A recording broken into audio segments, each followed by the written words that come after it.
Sebelum aku mulai pembahasan, silakan klik subscribe, like dan berikan komentar.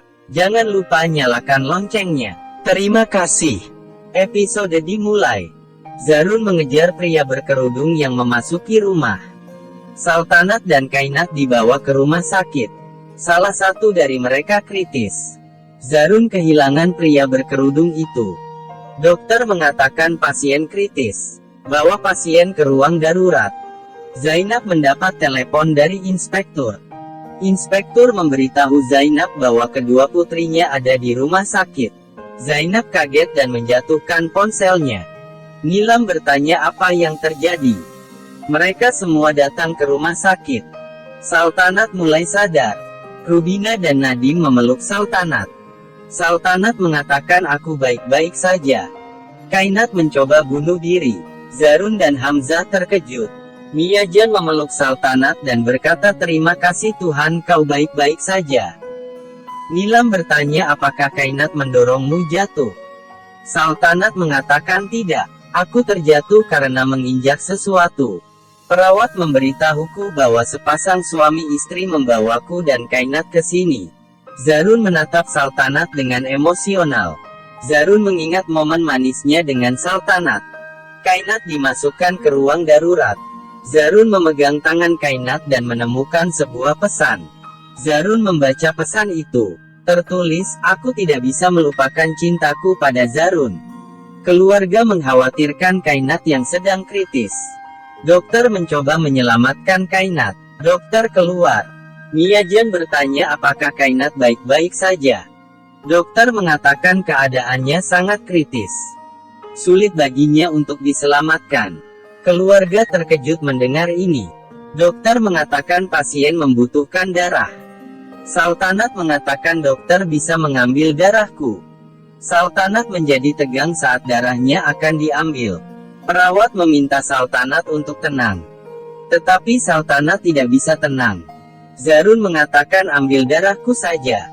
Golongan darahku sama. Akhirnya Zarun menggantikan Saltanat dan memberikan darahnya kepada Kainat. Rubina mengatakan Saltanat selalu bertanya padaku. Mengapa wajahnya mirip dengan Kainat? Kainat juga selalu mengatakan bahwa Miajan sangat mencintainya dan juga Saltanat. Zainab menangis. Saltanat juga menangis mendengar pembicaraan mereka. Nilam meminta Saltanat untuk memberitahu semua orang bahwa Kainat ingin bunuh diri karena telah bercinta dengan Zarun. Saltanat menolak karena ini bukan waktu yang tepat. Miajan datang ke sana dan berkata, tetapi kebenaran tidak boleh disembunyikan. Nilam dan Saltanat terkejut melihat Miajan. Zarun memberikan darahnya kepada Kainat. Zarun melihat mehendi di tangan Kainat tertulis namanya. Zarun terkejut saat mengingat bahwa Saltanat juga menuliskan namanya di tangan. Zarun berpikir apakah kau Saltanat atau Kainat. Miajan mengambil segelas air di dispenser air. Tiba-tiba Miajan merasa pusing dan menjatuhkan gelas air. Air mengenai wajah Saltanat. Miajan melihat Saltanat membersihkan matanya yang kemasukan air. Miajan mulai curiga melihat Saltanat bermasalah dengan matanya. Kainat masih kritis. Miajan menyeka wajahnya dengan sapu tangan basah. Tahi lalat palsu menempel di sapu tangan Miajan. Miajan terkejut mengetahui itu tahi lalat palsu. Miajan berpikir Kainat memiliki tahi lalat di bawah mulutnya dan memakai kacamata. Sedangkan Saltanat tidak seperti itu. Saltanat masuk. Miajan menatap Saltanat. Setelah itu Saltanat sedang mencari sesuatu di dekat dispenser air. Miajan menatap Saltanat. Saltanat menyentuh matanya lagi karena tidak bisa melihat dengan jelas. Miajan bertanya pada Saltanat, di mana pertama kali kau bertemu Zarun? Saltanat menjawab di rumah. Maksudku di bandara. Saltanat terus menyentuh matanya karena dia tidak dapat melihat dengan jelas. Miajan bertanya apakah ada sesuatu yang masuk ke matamu. Saltanat menjawab mungkin ada debu. Miajan bertanya apa yang kau cari di dekat dispenser air. Saltanat menjawab tidak ada. Miajan menunjukkan lensa mata Saltanat yang terjatuh. Sultanat terkejut. Miyajan mengatakan lensa mata ini jatuh di dekat dispenser air. Kainat memakai kacamata karena dia tidak bisa melihat dengan jelas. Dulu kalian selalu bermain denganku. Aku tidak dapat mengenali yang mana Kainat dan Sultanat. Karena Kainat selalu membuat tahi lalat palsu di wajah Sultanat dengan tinta hitam. Miyajan menunjukkan tahi lalat palsu. Kainat terkejut. Miyajan mengatakan kau bukan Sultanat tetapi kau Kainat. Kainat mengatakan aku Sultanat dan bukan Kainat. Miyajan menampar Kainat dengan keras. Kainat marah dan berteriak ya benar. Aku Kainat dan bukan Sultanat. Miyajan mengatakan aku tidak percaya Sultanat ingin bunuh diri. Pasti kau yang telah mendorong Sultanat. Kainat berteriak ya kau benar.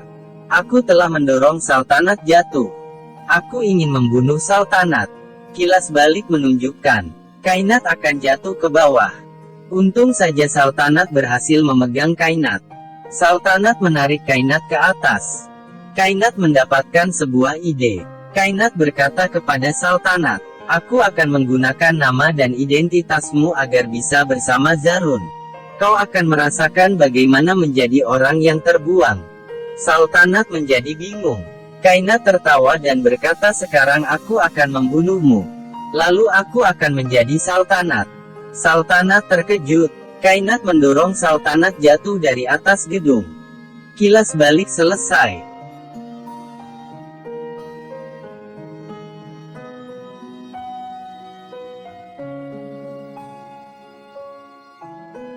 Miyajan menampar Kainat dengan sangat keras. Kainat marah. Miyajan terus menampar Kainat berkali-kali. Kainat menghentikan Miyajan dan berteriak cukup. Miyajan mengatakan aku harus memberitahu semua orang. Kainat menghentikan Miyajan dan mengatakan, bersumpahlah padaku bahwa kau tidak akan melakukan ini. Miyajan mengatakan ku harap kau mati. Kainat berteriak dengan marah, mengapa kau menghinaku? Kau tidak bisa menjadi kakek yang baik. Kau telah memberikan cintaku kepada Sultanat. Miyajan mengatakan kau tidak akan pernah mendapatkan Zarun. Kainat mencekik Miyajan dan mengatakan Zarun akan selalu menjadi milikku. Miyajan mendorong Kainat dan berlari keluar. Kainat mengejar Miyajan. Miyajan mencoba melarikan diri dan mulai merasa sesak. Kainat memukul kepala Miyajan dengan tabung pemadam kebakaran. Miyajan roboh. Kainat akan menghabisi Miyajan dengan tabung pemadam kebakaran. Miyajan menyerang Kainat dengan tongkatnya. Kainat terjatuh. Miyajan melarikan diri dan masuk ke lift. Di dalam lift Miyajan merasa sangat sesak dan pusing. Miyajan keluar dari lift dalam keadaan sesak. Keluarga terkejut melihat kondisi Miyajan sangat lemah. Kainat datang ke sana. Miyajan menunjuk ke arah Kainat. Kainat bersembunyi di balik kerumunan. Nadim berteriak memanggil dokter. Miyajan dirawat di ruangan darurat. Keluarga menangis melihat keadaan Miyajan. Miyajan menunjuk ke arah Kainat lagi. Zainab melihat ini. Kainat berpura-pura menangis. Miyajan meninggal. Keluarga menangis dengan sedih. Dokter meminta maaf. Semua orang hancur. Kainat merasa senang tapi berpura-pura menangis. Keluarga melakukan ritual terakhir untuk Miyajan. Semua orang menangis karena kehilangan Miyajan. Kainat berpura-pura menangis. Zarun memeluk Kainat dan menghibur Kainat. Kainat tersenyum karena Zarun menganggapnya Sultanat. Zainab mulai curiga melihat perilaku Kainat. Di rumah sakit, Zarun menangis dan memberitahu Sultanat bahwa Miyajan telah meninggal. Tangan Sultanat bergerak saat mendengar ini. Dokter memeriksa Kainat. Zarun bertanya apa yang terjadi pada Kainat. Zarun masih belum mengetahui bahwa yang sedang koma adalah Sultanat dan bukan Kainat. Dokter mengatakan maaf. Kondisi Kainat semakin buruk. Aku tidak yakin Kainat akan selamat. Zainab berteriak tidak. Dia adalah putriku. Selamatkan Kainat. Dokter mengatakan maaf. Kami sudah melakukan yang terbaik.